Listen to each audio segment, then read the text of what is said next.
the CC, in fact Election Commission wrote to the government regarding showing their concerns on electoral bonds.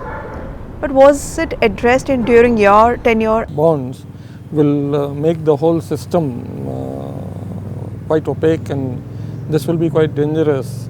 Electoral bond system will create vulnerability to the whole campaign finance, which may be making the whole democratic fiber vulnerable to manipulation in a manner that money from unknown sources, which are having dubious credentials, routed through some KYC identified individual or corporate entity, finds way to the electoral arena and vitiates the electoral process.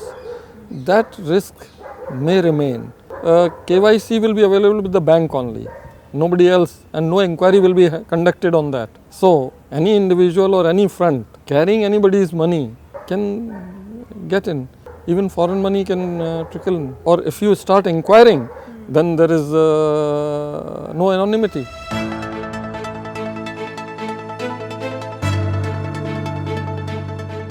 So this revealing the source is very important. It's very important to the whole system of democratic elections and governance.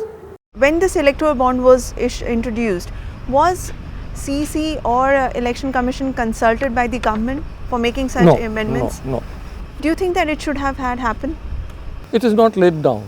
So, as law or legal system is concerned, it is not there. But since it concerned the elections and electoral funding, in a democratic setup, things done with the consultation with all the stakeholders are generally more acceptable and better.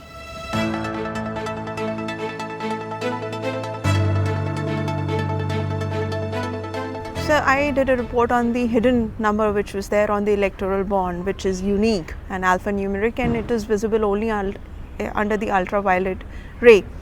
What do you have to say on this, about this? If there is a number, if that number can be identified to the KYC document, and if the purchaser can be identified, then it defeats the purpose of the scheme. And if it cannot, then there was no utility of having this number. Do you think that the threat of black money seeping into political funding is now higher? Actually, it is getting into a black box which is not known to anyone. And unless some sort of research and analysis is done, saying anything will be wrong. But one can hazard a guess that whenever there is opacity, you are making the whole system vulnerable, because you don't know what is coming in and from where, what are the sources, what is the character of that money. And second thing, if you say that KYC is there and we can inquire, then your the entire purpose is entire purpose is lost. A lot of people are curious to know whether EVMs are hackable or not. What do you have to say? EVMs are not hackable. Our EVMs are standalone, not compatible for Wi-Fi or internet, and not even connected to the mains, electricity mains. These have batteries, so that everything is insulated from outside world. So nothing can be done to the machines. Only thing is that if machines get out of our administrative security regime, that anything may happen, and that may happen to anyone. And what about the paid news? Could EC control that? Paid news could be controlled to a large extent. In fact, we find that in 90% of the notices when issued about paid news, candidates immediately admit that yes, this might have been paid for by some of our workers, so please add this to our account. So is there an increase in paid news recently? It is, because there is total change in ownership of media, like political parties, candidates. They have started buying these assets, media channels, newspapers, They have started buying, and when it is in their pocket, see one of the state, one newspaper of one day, I didn't find a single news except for eulogizing the owner and owner's party, that kind of thing. Now that was purely paid news. So commission took note of that. And what action was taken against him? Notice, you issue a notice, because law is simple, and if your paid news is caught and if you admit, the expenditure will be added to your expenditure account, nothing else. But if you deny and then it is proven that it was paid news, then you stand disqualified for 3 years. The fake news, which is again a major threat, not just for Election Commission but for the entire society, the way it is being spread through social media. What do you think will be the biggest challenge in the coming election, the Lok Sabha election, as well as what challenges did you face in your tenure? Mostly abuse of money, means distribution of cash, distribution of freebies, distribution of liquor. That was one big challenge. Second was fake news, paid news, and media issues. Third was social media, where data harvesting, profiling, targeted communication could influence voters' voting behavior adversely in a manner which is not healthy for the democracy. So these are the main challenges which we faced during my tenure, and which are emerging challenges of future also, and not only in India. This is to all democracies globally, and everybody is doing something or the other in regulating, checking these threats. And we need to do a lot, we need to share best practices, and I think arrangements are in place to do that. Why there is a delay in counting, and why do we wait after the polling is over? It can't, because there is a system laid down that after the polling, the material, the presiding officer diary and EVMs are deposited, and very next day general observer in the presence of all political parties and candidates representatives has to conduct a scrutiny with videography on, a scrutiny of the papers, of everything, accounts, vote accounts, voters accounts, all those things. And when he is satisfied or she is satisfied that everything is perfect, everything matches, all data matches, and there is nothing wrong that has happened in the polling station, only with that report, commission is satisfied that the poll has taken place rightly. Wherever there is any discrepancy, anything wrong having gone through, the observer recommends repoll.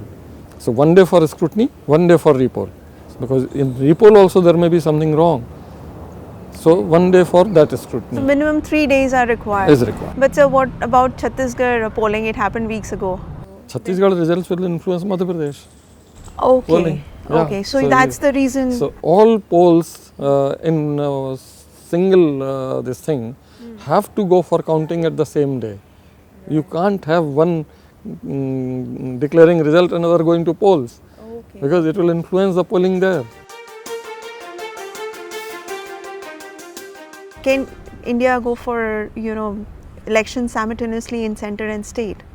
Or that we have been going. In fact, 1952, 57, 62, 67, we had simultaneous elections. There was no issue. Why not now? After 67, some state assembly went out of sync, and therefore now there is a need to bring them in sync. For that we need to have some amendments in the constitution, amendments in the Representation of People Act, and commission was asked in 2015, commission had given its suggestion that please make these amendments, then you can have simultaneous elections. And for that logistics will be required like this, number of machines, number of personnel, number of CAPF, all those were flagged. Currently the government appoints CEC. Do you think it should be changed? Any system of shortlisting, selecting and appointing constitutional authorities which is transparent, which is objective, will always be welcome. There was a petition in Honorable Supreme Court. Supreme Court was hearing it, and in fact recently Supreme Court has given this matter to a 5-judge bench.